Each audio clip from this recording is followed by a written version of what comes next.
We on? We're on. Boom! Here we are at the Flying Can Ranch, Cedar Creek, Lake, Texas. And it's the first time I'm doing a review with this new phone I got, because I do all these on my phone. And just getting the phone was, we're not going to go there. So I got a lot of things I want to compress into this weekend. I've got another item coming in today. And I bought a PCP compressor. I'm going to try to get a video on that one going. I picked it up and had it bought in, and so far so good. But we'll get to that later.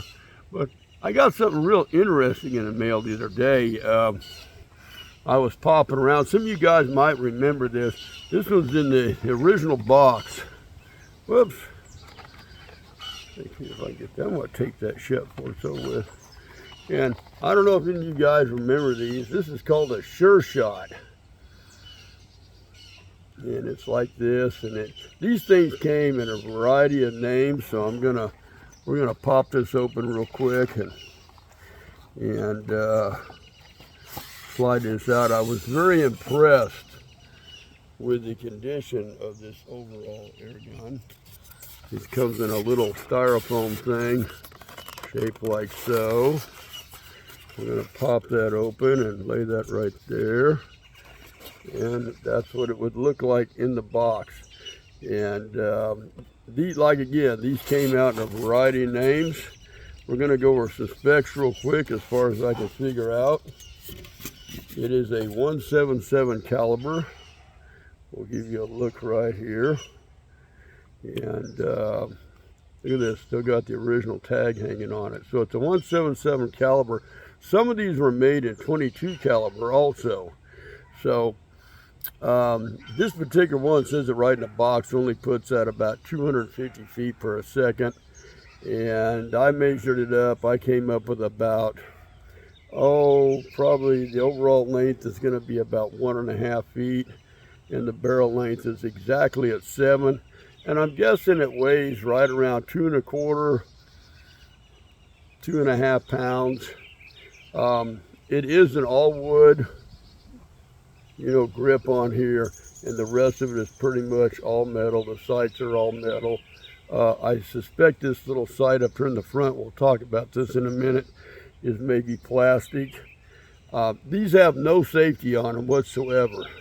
And I'll show you something else I have real quick. And one of the complaints they have, well, we'll get around this thing, we'll show it to you. So here's kind of a back shot. And I had to tighten all these screws up. Again, there's no safety. It's all metal trigger on it. Adjustable sights. They're the ones you got to loosen one screw and then tighten the other screw to make it go one way or the other. Yeah, I haven't really figured out how to make the elevation on this work because I loosened that one, but it acted like it was just a mounting screw, so I don't know if it has an elevation to it. There's no rails on here whatsoever to mount a scope or anything like that. And now, one of the complaints some people had on videos, they wear gloves when they're cocking this. And I'll show you something else I ran into with this little booger, is you can kind of get it broke. And they complain when they're trying to cock it that this thing is very pointy, it's very sharp, and you'll cut. A lot of people wear gloves, you cut your hand, and see, it'll come down here and it'll stop. It doesn't really want to cock. But if I flip it upside down for some obscure reason and try, whoops, it didn't do it that time. So let's put it back, pop it. Nope. Wow, it's going to give me hell. Maybe I'll just have to do it. There it went. Nope. Maybe I'm just not strong. There it went. And there I got it cocked. So there you are. It's got like a leather seal inside there. It does have a wedge type lock mechanism. I kind of like those. And then you just snap it shut. So all in all, that's the whole pistol. Now I hold on one second. Hold on one. I forgot one of my props.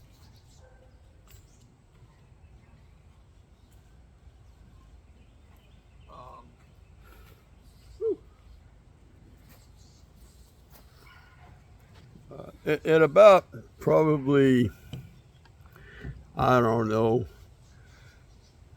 25 feet away. I was trying to hit that can with it. And that's about all I could get out of it in 177. I don't have the 22 version. There's a pellet rolling around in it, but I think that's when it ricocheted and fell down in there. Mine was shooting very low. I finally got it where I could hit pretty good on an aluminum can, but it doesn't do a lot to a metal can. I was actually playing with something else today I'll show you. So I remember you could find these type of things at gun shows and stuff. You could probably pick one up back in the day for about maybe 25 bucks, 20 bucks if it was a slow show. They're fun to plink with. I wouldn't really try to do anything else with it. But this is in remarkable condition, because I'll guarantee you, I think this thing is probably, I'm going to guess, around 15 years old, 20 years old, and the bluing is in really good shape. I was very impressed with its condition. I did try to look up Sure Shot air pistols on Google or Sure Shot break barrel pistols. I didn't really have much result. I do know that there was a company like Norinco and then Sheng Kuanya or somebody made these, and they all came out of China, and you could pick them up relatively cheap. I had several, or I shouldn't say several, maybe 2 or 3 of the, you can see about the same quality stock. This was a break barrel I've got. I think I reviewed it, where you had to push this little lever on the side to release the barrel, but I know this one here, if you don't stay on top, it'll rust pretty easy, and it's a very narrow sight on it. Earlier today, because this thing, I've got the sight as low as I can get it, I was popping around this can. It'll go in, but it won't really come out the other side. I think they only produced about maybe 400. It says 400 to 500 in the research, but you'd be real impressed to get about 400 out of one, 400 feet per second. And I had to aim really low on the left side of the can in order to get this, and that's with the sights as low as I can get them.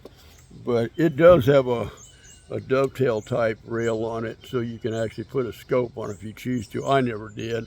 I bought this one here at a gun show in Tulsa, Oklahoma. I've had this thing well over 30 years and it's still hitting, so just fun. I wouldn't maybe if you got really good or close, maybe some pest control, some rats or something like that, but I wouldn't go beyond that with it, because it's not that accurate, and once you figure out how it works, you can get with it, but until then, but and I also had an underlever cocker of one of these. I'd like to replace it someday, just something fun to collect. You know me, I collect all kinds of stuff, and I get kind of nutty with it, so I wanted to share that all with you. They were popping around everywhere back in the time. You can find these on eBay. You can find them on Amazon. If you play with it and learn how it works, on both of these, it's got a really stout trigger. It's kind of rough. You got to play with it a little bit, and it has a little bit of give. You can see there where it has just a little bit of give. Yeah, and then it'll go, but they're kind of rough. You really got to play with it and be patient. So again, I'd like to share that with you. Later on, I'm going to try to put together a shooting video. Maybe today I'll do a video on the compressor. I asked my friend at First State Air Guns, has he ever heard of it? He'd never heard of one, so it might be a lesson for him. It's supposed to be a waterless, oilless type air compressor. It didn't do well. It does what it's supposed to do. It didn't do what I wanted to do. I'll explain that when I get to that video. So, wanted to get this out there. Wanted to get this going. I've got to get going and take care of some stuff and get back to cleaning around here. And I want to give a big thanks to my lady friend that helped me set this phone up. I'm telling you, just getting this phone, I'm telling you, I thought I was going to have cardiac arrest. I spent like 3 hours. I've never had this problem upgrading, so I spent like 3 hours on the phone one day, and things goofed up, and a total of like 4 hours of dealing with the thing, getting the phone ordered, told everything was great, but the phone never showed. I finally called him, sold her as a holdup, got a really nice lady that walked me through this thing, because there were some foul ups, and I was told I had everything paid, but everything wasn't paid, so we just had to cancel the entire order and start all over again. And needless to say, that was a little stressful. So we're going to see how it works out as far as making videos, and then we'll, yeah, my other one's starting to give up the ghost, but get that out to you. We'll get a shooting reel together. We're going to try to get the compressor together, and I have another one coming in that's supposed to be here today. Don't know. Supposed to be. Don't know. But if we can wrap that up, we might be able to figure out what it is. And I'll explain to you, if I find it and get it, why I say what it is. But we're going to go from there. I hope you all enjoy your day. I've got to go take care of some business. And boom, that's how we do it at the Flying Can Ranch. You all have a good day.